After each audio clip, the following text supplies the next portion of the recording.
그 하루하루 사는 것이 이제 되게, 예, 저희 교회 이렇게 평온을 구하는 기도 보면 하루하루 살게 하시고 한순간 한순간 누리게 하옵시며, 이렇게 이제 그게 평온을 구하는 기도를, 예, 저희들이 매번 합니다. 하는데, 아까 어제도 이제 그 알코올 중독에 대해서 이제 그런 이야기 했는데, 우리는 야 알코올 중독을 이제 영원히 끊으려고 생각하니까 부담이 되잖아요. 응? 그냥 술은요 뭐 하루만 끊으시면 돼요. 하루만 끊으면. 그러면 쉬워요. 하루만 끊으면 쉬워. 예수님도 근심도 하루만 해라 그러잖아요. 그죠? 내일 일은 내일 되면 내일 또 술 끊으면 되지 뭐. 모레 되면 모레 하루만 끊으면 되지. 걸피 되면 걸피 하루만 끊으면 돼요. 음. 그럼 영원히 끊을 생각하지 말고 그냥 하루만 끊으시라고요. 하루만. 하루하루 사는 거죠, 뭐 우리가. 그렇잖아요. 예. 그렇기에 예, 복음을 알게 되면 되게 인생이 정말 가볍고 쉬워지고, 또 주님이 예, 순간순간 내일 어떻게 일하실지 날마다 이제 기대하고 살게 되죠. 조금 전에 우리 사모님이 어떻게 이렇게 우리가 돈 버는 사람도 없는데, 예? 첫째 딸 결혼시키고, 예? 그 상황 속에서 또 이렇게 차도 생기고 먹고 사는 게 되고 다 공급이 되느냐. 예. 기도해서 되는 게 아니에요. 간구해서 되는 게 아니라고요. 예. 하나님이 일하신다. 예. 살아계신다. 예. 그걸 알면 안식하고 있으면 돼요. 예. 그러면 진짜 하나님이 살아서 일하시는 것을 보게 되고 이제 경험하게 되고 하는데, 문제는 어디서 왔어요? 조금 전에 우리 사모님 말씀드렸는데, 지금까지 20년 동안 정말 2번 정도 파산하고 남편 병 들어가지고 여러 가지 힘든 점도 있었고 많이 힘들었는데, 그 모든 힘듦은 어디서 왔습니까? 자아예요, 자아. 내가 그 상황을 그렇게 봤다 이 말입니다. 그렇게 해석했단 말입니다. 그 상황을 내가 이기려고 했다면, 그게 아니죠. 사모님 상황이 바뀐 게 하나도 없었어요. 상황이 바뀐 게 아니고 그 상황을 보는 주체가 바뀐 거라. 내가 그 상황을 보느냐, 내 안에 있는 그리스도가 그 상황을 보느냐, 그것이 모든 걸 다 바꿔버립니다. 그러니까 나로 보면은 절망적이죠. 그렇잖아요. 내가 보면 절망적이고, 다음에 내가 해야 할 일이 생각납니다. 근데 내 안에 그리스도가 사니까 그리스도가 보면은 문제가 없죠. 왜 문제가 없겠어요? 예를 들어 가지고 우리 뭐 아내가 저기 앉아 있는데, 아내가 이거 들고 저쪽으로 좀 옮겨주세요 하면은, 아내가 이거 들려고 하면은 딱 보자마자 문제네 이렇게 된단 말입니다. 그렇죠? 근데 저한테 누가 목사님이 좀 들어주시죠 하면 약간은 힘들겠지만 문제는 아니에요. 왜냐하면은 능력의 차이죠. 그렇잖아요. 우리는 선천적으로 능력이 없기 때문에 어떤 문제가 오면은 문제로 바로 인식이 돼버린단 말입니다. 근데 우리 안에 계신 그리스도는, 그죠? 예, 하나님은 어떤 게 올 때 당신이 능력이 있는 분이기 때문에 문제로 인식을 할 수가 없어요. 하나님에게는 문제가 없습니다. 문제는 우리한테만 있지. 그렇잖아요. 그러니까 능력의 한계에 있는 그 내가 죽었다 이 말입니다. 그리고 내 안에 하나님이, 성령님이 사시니까, 성령님이 아이고 어떤 돈이 없다, 혹은 뭐 병이 들었다, 여러 가지 문제가 생겼다, 성령님이 요번 문제는 좀 어렵습니다, 저도 좀 힘이 듭니다, 이렇게 하실 것 같아요? 아니잖아요. 그죠? 내가 죽고 그리스도가 살면은 그 문제를 보는 분도 그리스도고 그 문제를 해결하는 분도 그리스도랍니다. 처음부터 문제로 안 보인단 말입니다. 그것이 그리스도의 능력이고, 그게 지혜와聰明이다.聰明. 예. 이걸 실제로 사는 거예요. 어떤 분은 저한테 가서, 전 목사님은 정신승리 하는 것 같다. 그 말은 뭐겠어요? 정신력이 좋다 이 말 아니잖아요. 이 정신력으로 버틸 수 있을 것 같아요, 여러분. 정신력으로 승리할 수 있을 것 같아요. 그는 굉장한 사람이에요. 굉장한. 정신력으로 이기는 사람은 굉장한 사람. 제가 정신력으로 이길 수 있는 사람 같으면 절망했겠어요? 안 했겠어요? 절망. 아예 처음부터 절망을 안 했습니다. 근데 제가 절망을 했잖아요. 절망하고 좌절했잖아요. 정신력으로 일어난 게 아니더라고요. 그죠? 말씀이 일으킨 거죠. 말씀. 그게 그리스도인의 삶이니까, 저와 여러분이 어떤 큰 문제가 있어도, 지금 예를 들면은 우리 한영 사모님 문제가 작습니까? 큽니까? 여러분 생각해 보세요. 여러분이 저런 이제 상황 속에 있다고 생각하면 문제가 작습니까? 큽니까? 엄청나게 커요. 네. 잘 생각하면 엄청나게 크다고요. 근데 문제가 안 되잖아요. 문제가. 그게 구원이에요. 그게 해방이라고요. 해방. 왜냐? 내가 보면은 문제가 크지만은 내 안에 있는 그리스도가 보면 문제가 없다 이 말. 그것이 그리스도가 사는 비밀이고 또 그게 축복이다, 복이다. 그래서 시작할 때 제일 처음에 1장 3절에 했죠. 찬송하리로다. 하나님 곧 우리 주 예수 그리스도의 아버지께서 그리스도 안에서 하늘에 속한 모든 신령한 복으로 우리에게 복 주시되 할 때 복이 노란색이었죠. 노란색이 그리스도란 말입니다. 그죠? 1장 3절에 모든 신령한 복 그리스도죠. 그러니까 그리스도를 복으로 우리에게 복 주셨다. 자, 그러니까 조금 더 깊이 들어가면 이거예요. 대부분 저도 복음의 진수를 발견하지 못하겠던 게 뭐냐면은 예수님이 우리에게 주시는 은혜, 혜택만을 알고 있었어요. 예수님이 내 죄를 사해 주셨다. 그죠? 내 죄를 용서해 주셨다. 또 재정을 공급해 주신다. 기도를 들어주신다. 이런 식으로 예수님이 내게 어떤 선물을 주시는 그런 분으로만 알고 있었다. 그런데 그걸 넘어서 가지고 예수님 자신이 복이다. 예수님 자신이. 그 복을 발견한 거예요.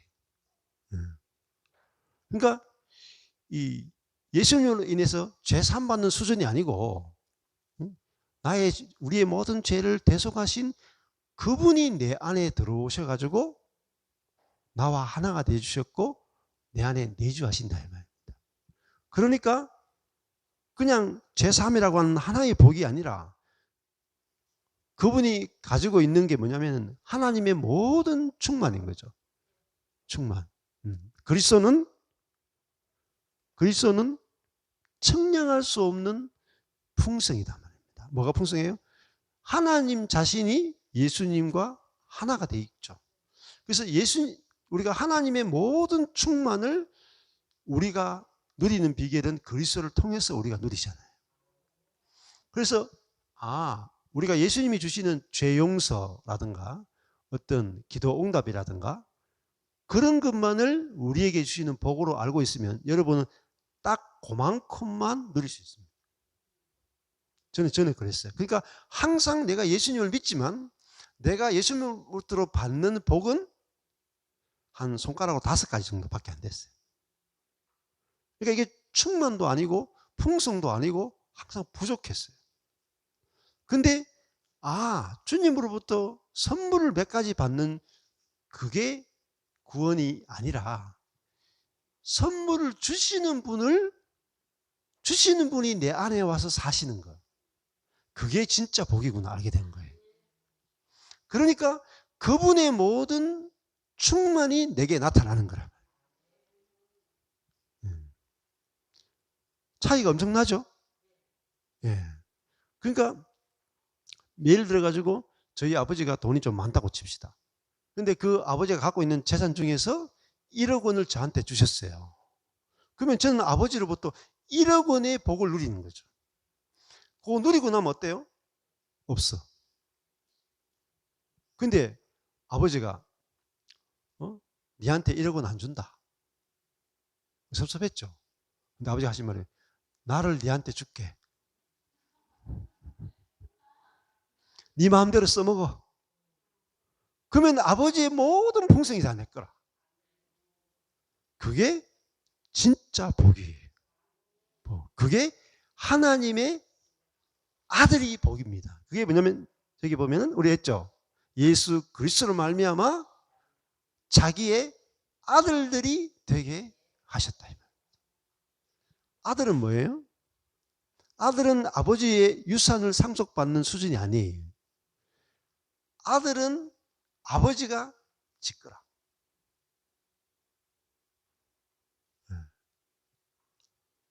어마어마한 복이죠. 하나님이 여러분 조금 죄송하면 여러분의 거예요. 네? 진짜 여러분 아버지란 말입니다. 네? 아버지를 바꾸셔야 돼요. 네?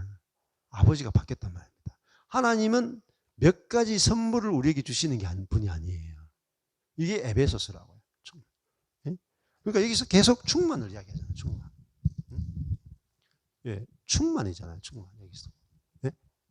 그래서 여기서 기업의 영광의 성도 안에서 그 기업의 영광의 풍성이 무엇인지 알게 하시기를 구한다. 그죠? 이 풍성을 모르는 게 문제다. 그래서 이걸 두고 기도하는 거예요. 그리고 베풀이 아니고 베푸신 능력이 지극히 크심이 어떤 것을 알게 하시기 원합니다. 이 능력, 크심, 좀 성령이죠. 성령으로 말미암아 우리에게 베푸르신 능력. 네. 이 능력이 그리스도 안에 역사한 능력이에요. 그리스도에게 먼저 역사해서 그리스도를 죽은 자 가운데서 부활시킨 이 능력이, 그리고 그 예수님을 하나님 보좌 우편에 앉히신 이 능력, 그리고 모든 이름 위에 뛰어나게 하신 그 능력이라고요. 만물을 발 아래 복종하게 하시고 교회의 머리로 주신 이 성령의 능력이 우리에게 베풀어진 능력입니다. 잘 모르시겠어요? 그리스도에게, 그래서 그 다음에 나오는 게 뭐죠? 그리스도에게 역사하신 이 능력이 우리에게 역사하신 능력이라고. 역사하신 능력이 지극히 크심을 알게 하시기를 구한다. 근데 대부분 이걸 몰라요. 왜냐하면 경험해 본 적이 없었기 때문에. 우리에게 베풀어진 능력이 뭐예요? 이거예요. 함께 살리고 함께 일으키고 함께 하늘에 앉힌 능력, 베풀어진 능력이에요. 베풀어진 능력. 예수님에게 임한 모든 성령의 능력이 우리에게 동일하게 베풀어졌어요? 안 베풀어졌어요? 베풀어졌다 이 말. 그리스도와 함께, 그리스도가 죽은 자 가운데서 그리스도를 부활시킨 그 능력이 우리에게 역사했습니까? 안 했습니까? 했으면 우리가 부활했어요? 안 했어요? 부활했다니까요. 그리스도를 이제 하늘 보좌 우편에 앉히신 그 성령의 능력이 우리를 하나님 보좌 우편에 앉혔습니까? 안 앉혔습니까? 앉혔다 이 말입니다. 그 능력이 역사했다 이 말입니다. 그래서 여기까지 간 다음에 하늘에 앉힌 이 큰 긍휼, 이 긍휼의 풍성, 이 큰 사랑, 큰 사랑이잖아요. 그 큰 사랑, 긍휼의 풍성. 이 단어를 왜 쓰겠어요? 큰 사랑, 긍휼의 풍성. 이게 다 뭐예요? 이거라니까, 이거. 연결시키셔야 돼요, 여러분. 긍휼의 풍성과 그 큰 사랑이 뭐냐? 4절 다음에 5절로 가서 함께 살리고 함께 일으키고 함께 하늘에 앉힌 이것이 큰 사랑이고 풍성한 긍휼이다 말입니다. 네. 근데 그러면 이거 빼면 긍휼도 쪼그라들고 사랑도 쪼그라들어요. 그렇죠? 여러분이 이것이 하나님이 우리에게 베푸신 가장 큰 능력이에요. 근데 이 가장 큰 능력을 싹 빼버리면은 계란 삶아왔는데 껍데기만 있는 거예요. 좋다고 막 박수 친단 말입니다. 그게 그리스도인들의 비극이. 비극. 이게 우리에게 베풀어진 함께 그리스도와 함께 이것이 우리에게 베풀어진 하나님의 최고의 능력이에요. 그래서 베풀어졌기 때문에 내가 생각에 지배받고 살아가는 나, 감정에 지배받고 살아가는 나, 내가 욕심에 지배받고 살아가고, 그죠? 우울증, 공황장애, 사단의 권세, 욕심, 거기에 지배받고 살아가던 내가 성령 예수님을 죽은 가운데 부활시키는 그 능력으로 우리의 모든 옛사람을 다 죽였다 이 말입니다. 그 능력이 우리 옛사람을 죽였다 이 말입니다. 이것이 복음의 능력이에요. 이것이 하나님의 능력이에요. 그래서 그냥 우리가 뭐 정신승리하는 게 아니라니까요. 하나님이 능력이 어디서 나타났냐? 저기에서 모든 하나님의 능력이 다 올인됐다 이 말입니다. 저기에서 하나님의 모든 사랑과 긍휼과 능력이 다 직결된 게 뭐냐? 함께라니까요. 그러니까 저 함께를 빼버리니까 복음의 능력을 다 상실해버리는 거예요. 다 상실해. 그러니까 이 뒤에 가서 사단을 이기는 게 아니라 진단 말입니다. 진다. 자, 그래서 뒤에 가서 제일 마지막에 6장에 가면은 이 마지막에 전신갑주를 입으러 나온다고요. 마귀를 이기는 거예요. 그러면 우리의 인생도 마지막에 여기 보면은 마귀를 이기는 거예요. 네? 마귀의 괴계를 능히 대적하기 위해서 하나님의 전신갑주를 입어라. 마귀의 괴계가 뭐겠어요? 네? 어둠이란 어둠. 속이고 모르게 하는 거예요. 모르게. 베푸신 능력을 모르게 하는 거라고요. 모르게. 그래서 바울은 알게 하시고 깨닫게 해 주십시오라고 기도하는 거예요. 사단은 모르게 하는 거예요. 베풀어진 능력. 그래서 우리의 씨름은, 우리의 싸움은 뭡니까? 혈과 육에 대한 것이 아니고 뭐죠? 그리스도인의 싸움은 하늘에 있는 악의 영들에게 대하며 어둠. 어둠의 세상 주관자인데 뭐로 주관해요? 어둠으로. 진리를 가리는, 어둠은 뭐냐면 진리를 못 보게 한다. 이게 영적 전쟁이라고요. 하나님이 베푸신 놀라운 능력과 이루신 것을 못 보게 하는 게 어둠이에요. 이것으로 다스리는 어둠, 악한 영들, 사단인과의 싸움이죠. 그러면 이 사단과의 싸움에서 제일 중요한 게 뭐겠어요? 하나님의 전신갑주라. 전신갑주가 성령이죠. 네? 네. 그래서 이 악한 날에, 악한 게 까맣잖아요. 이 어둠으로 속인단 말입니다.